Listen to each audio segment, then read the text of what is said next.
Hi, I'm Joseph Fink, creator of Welcome to Night Vale. If you enjoy the show, we'd deeply appreciate it if you donate. However much you can spare will help us continue to make this show as weird and impossible to describe to your friends as we all want it to be. We also have stuff we'll send you in the mail if you donate more. And hey, thank you Matthew Gagne, Din Win, and Daniel Olson, as well as everyone else who already contributed. Go to commonplacebooks.com and click on Welcome to Night Vale to do the same. Thank you. Hang a map of a place you'll never go on your living room wall. Draw new streets. Tear off bodies of water. Wait for news crews to arrive. Welcome to Night Vale.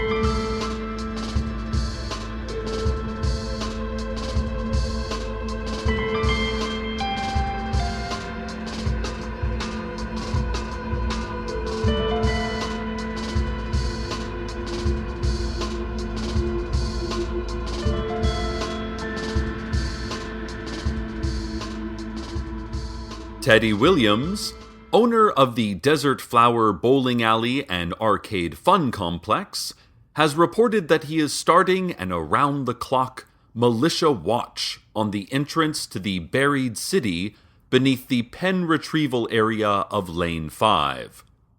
This watch will consist of a line of patriotic volunteers, armed to the teeth and forming an unbroken perimeter along the whole of the bowling area. Teddy admits that this will make bowling slightly more difficult than usual, and league games may have to be rescheduled or made illegal. But he adds that this is a small price to pay for safety. The other price for safety is $2.25, which is how much he would like every single good Night Vale citizen to pay him for this important defensive service against the unknown but presumably fearsome and dangerous aggressors from the buried city. Witnesses have reported seeing the Apache tracker out back of the bowling alley in fervent discussion with a man in a tan jacket. Sheriff's secret police report that the conversation was too quiet for them to hear and reminds all citizens to please hold conversations in a loud, declamatory manner, facing outward and making dramatic gestures to increase both the ease and excitement of their surveillance duties. The man in the tan jacket was described as impossible to remember, but presumably a man of some kind, with facial features and limbs. The Apache tracker was described as a real jerk, just now, by me. Listeners, the coming of the first gentle winds of spring has brought me back to my college years, and to the late spring I spent backpacking through Europe. Truly, this is a milestone in the life of any young person able to afford it, and I am thankful for the opportunity. I remember spending a wonderful period in the country of Vitz. Vitz, of course, land of low rolling hills and off-key tones heard on the breeze, is perfect for the visitor with a strong constitution and a low tendency for hallucination. My traveling partner and I stayed in a lovely two-bed hostel, situated in a plywood shack on a steep hillside. The incline meant that my partner kept rolling into me, and then we would both roll out of the shack and tumble down and down until we came to rest in a ravine full of thorns and fragrant, violently blue flowers, at which point we would trudge up the hillside, settle in, only to have it happen over again. Oh, we laughed and laughed. The situation was made stranger by the fact that I don't remember having a traveling partner before or after Vitz. Who was he? Who knows? It all seemed perfectly normal at the time. I also don't know how long I stayed in Vitz, rolling down that hill and climbing up again. What with the tones on the breeze, the intoxicating smell from those flowers, and the fact that it was never any time but the middle of the night, it was difficult to keep track. But it couldn't have been more than a decade or so. Eventually, I was knocked out on one of our falls, and when I awoke, it was in a different country. I had aged by years, and no one I talked to knew where the country of Vitz was, or even had heard of it. Anyway, it was a lovely place, and I would say it's a must-see for any European traveler that can find it. Trish Hidge, from the mayor's office, called a press conference today in which she stood in front of a large truck, painted in bright neon colors and decorated with flashing lights, and resolutely denied the truck's existence. She continued this denial for several minutes, and through a lengthy round of questioning from the gathered reporters, although it should be noted that many of the questions took the form of just pointing at the truck and raising an eyebrow. Ms. Hidge admitted afterwards that the conference was simply a workout for her denial skills, which she says she must keep sharp through constant practice, and which she also says do not exist. She was then heard to deny the sky, the existence of a loving deity, and eggs. Eggs aren't real, she said. Nuh-uh. Show me an egg. That's not an egg. What's an egg? Who let you in here? Simone Rigaudot, the transient living in a recycling closet in the Earth Sciences building at Night Vale Community College, released a statement today, saying that the world has ended. The world ended 3 or 4 decades ago, she scrawled on a Subway sandwich wrapper. I don't know what this thing is that we're living in, but it's not the world. Scientists won't investigate it because they're not real. Turkey with extra Swiss. I think that last bit was already written on the wrapper by a Subway sandwich artist or one of their familiars. Well, provocative stuff from one of the foremost minds in the Earth Sciences building ever since it was condemned by the city as unsafe and left vacant. Has the world ended? What would the world ending even mean? And how did Simone get this Subway wrapper, given that all Subway restaurants have many entrances, but no exits? As their motto goes, 1,000 ways in, no way out. Eat fresh. Eat so terribly, terribly fresh. Terribly, awesomely, gruesomely, terrifyingly fresh.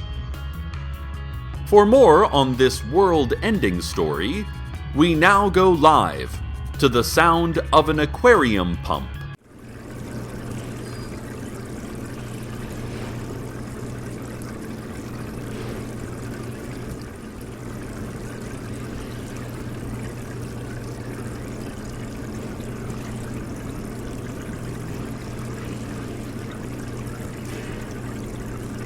Returning now to my hazy and sepia-toned European memories.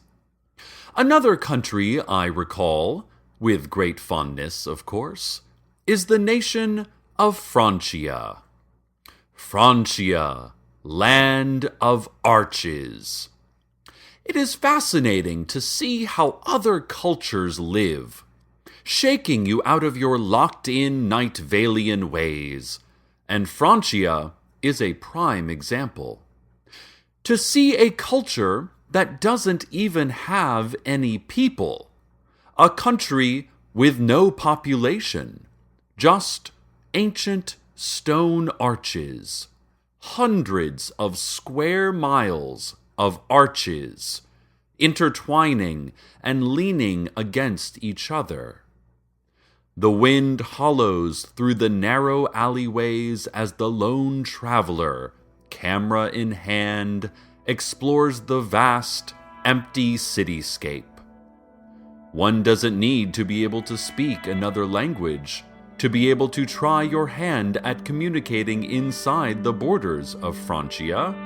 Merely call out, "Hello?" after long silent intervals, and hear your call echo back to you from the depths of the knotted, crumbling arches, unanswered. The beauty, O listeners, of intercultural exchange. Of course, despite the fun times I had, curled up with a blanket through the long nights of Francia, looking up at the stars in a haze of cheap wine, no visit can last forever. Eventually, I became convinced that I was not alone in the labyrinth, that somewhere amongst the arches was a beast stalking me. I would stand still for hours, listening to that wind, searching for the slightest sound of movement off in the distant halls of arches. I fled Francia, running desperately for the border, finding dead end after dead end before, heart pounding, I crossed into the next country and fell to my knees on the grassy hill of the countryside, the arches having stopped completely at the border. And I swear, listeners, I swear that in the moment of crossing, I felt a single claw graze against my back. I swear I felt the endless wind of Francia turn hot and wet, the breath of the beast inches away from my neck. So visit Francia, but, you know, watch out for the monster that I may or may not have only imagined.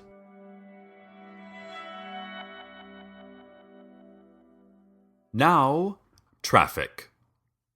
The Night Vale Department of Transportation has advised us that work crews are slithering on certain sections of Route 800.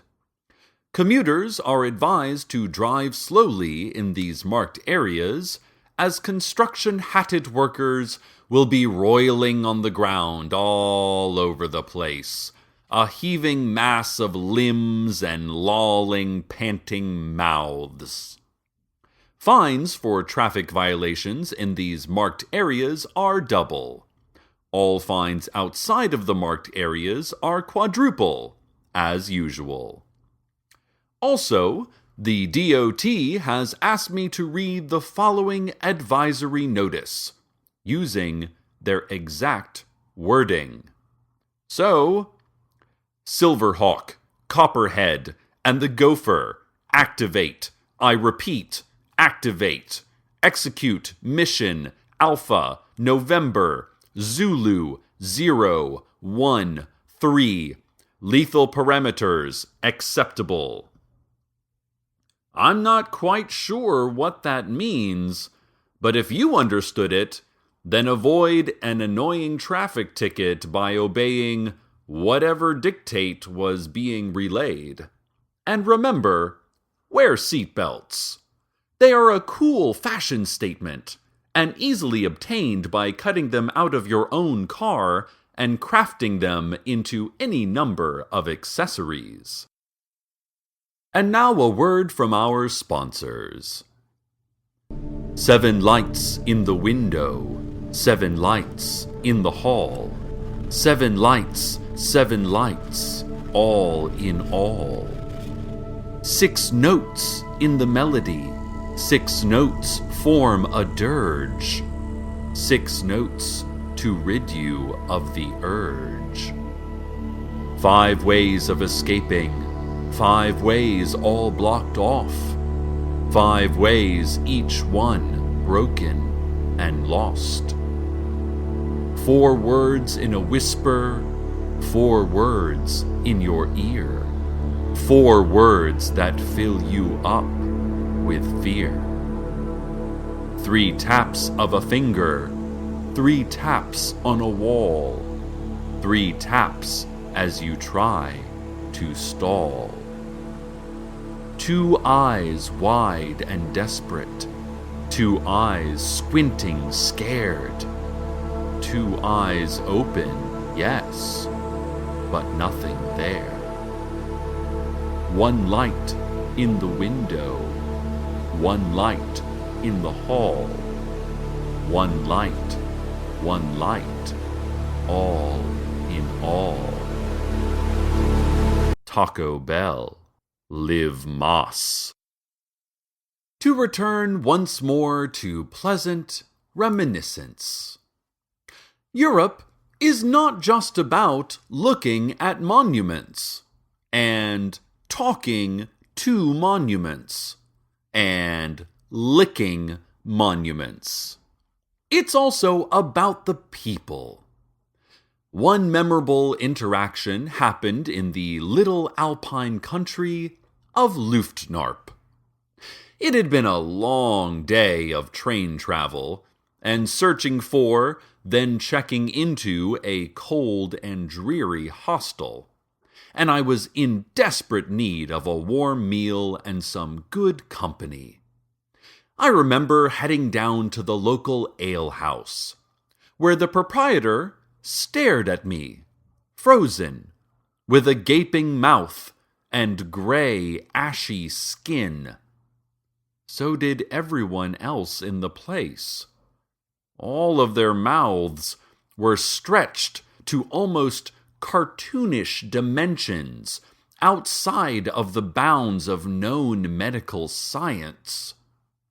I asked for a plate of whatever they found most delicious, adding a quick please in the local language to indicate that I was trying to blend in and was not the usual ugly American tourist.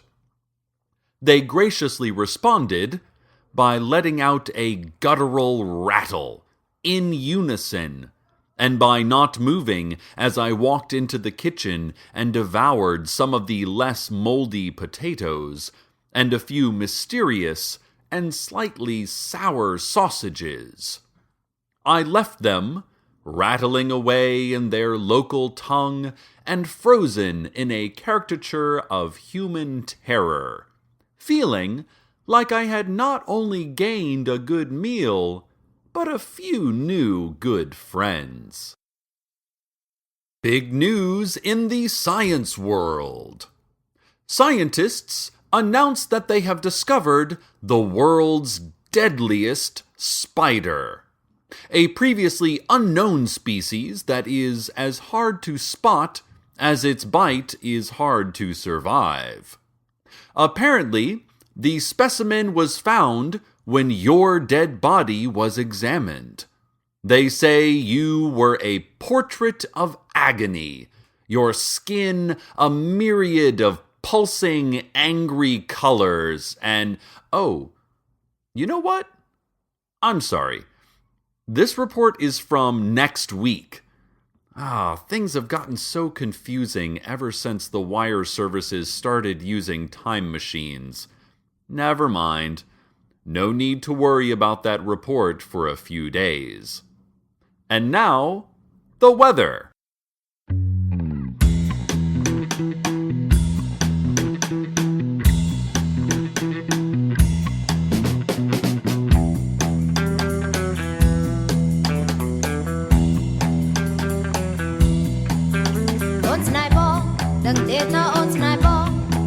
Ons ស្នេហ៍ប្របងជាយូរណាស់មកហើយស្នេហ៍ត្រាត្រាយច្រណៃបងមិនដឹងខ្លួនហើយអ្វីនឹងនួនធ្វើបងយ៉ាងនេះឡើងមកបងយល់អោចមរំនឹងទេមិនដេចព្រមវាមេមានមុខដើរចេញយ៉ាងនេះ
Thinking back, ladies, looking back, gentlemen, thinking and looking back on my European tour, I feel a heavy sadness descend upon me.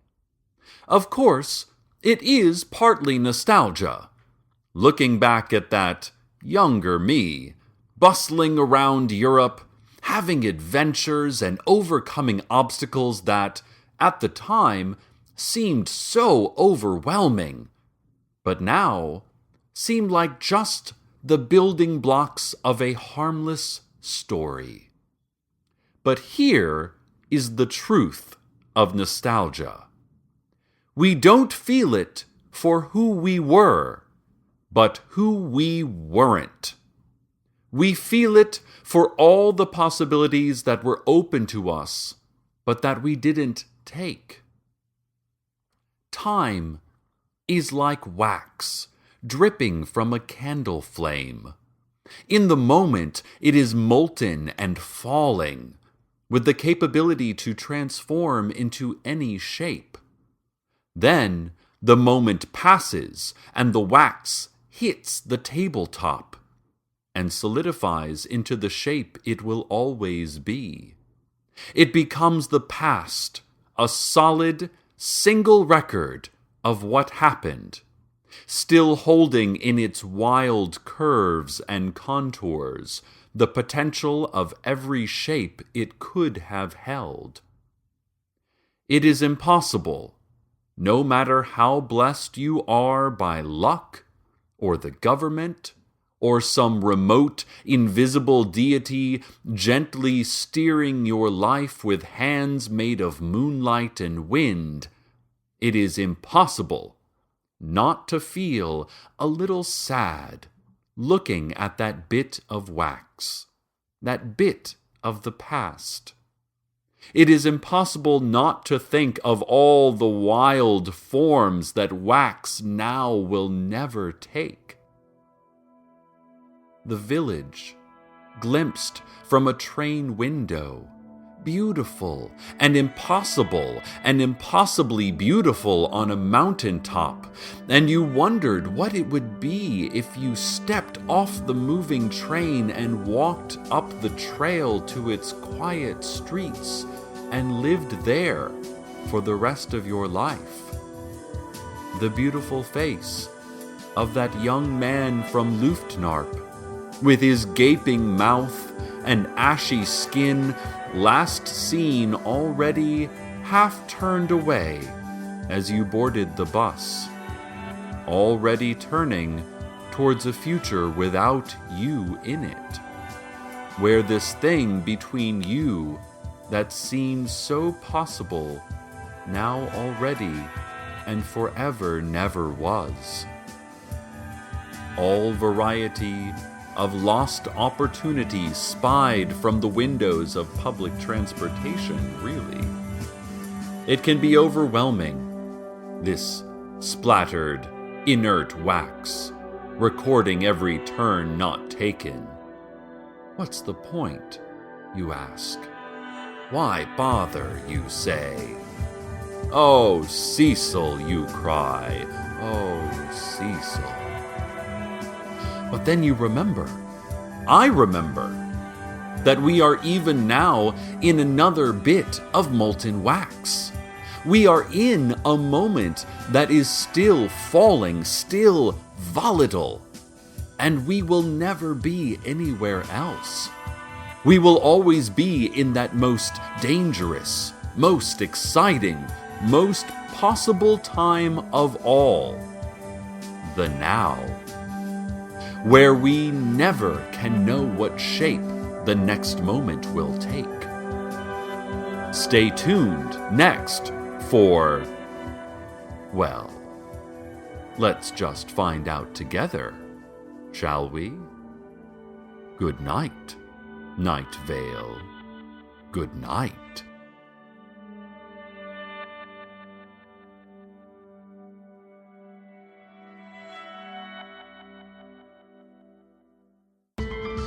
Welcome to Night Vale is a production of Commonplace Books. It is written by Joseph Fink and Jeffrey Craner and produced by Joseph Fink. The voice of Night Vale is Cecil Baldwin. Original music by Disparition. All of it can be downloaded for free at disparition.info. This episode's weather was Snibong by Dengue Fever. Find out more at denguefevermusic.com. We would like to thank our Night Vale intern, Adam Dunnels, who died, and 3 days later we opened his tomb to find that he, miraculously, was still dead. Want to have your music featured in the weather section? Want to contribute your talents to the show? Just want to say hi? Email us at nightvale@commonplacebooks.com or follow us on Twitter at Nightvale Radio. Check out commonplacebooks.com for more information on this show, as well as our books on the unused story ideas of H.P. Lovecraft and what it means to be a grown-up. And while you're there, consider clicking the donate link. That'd be cool of you. Today's proverb, ask your doctor if right is left for you.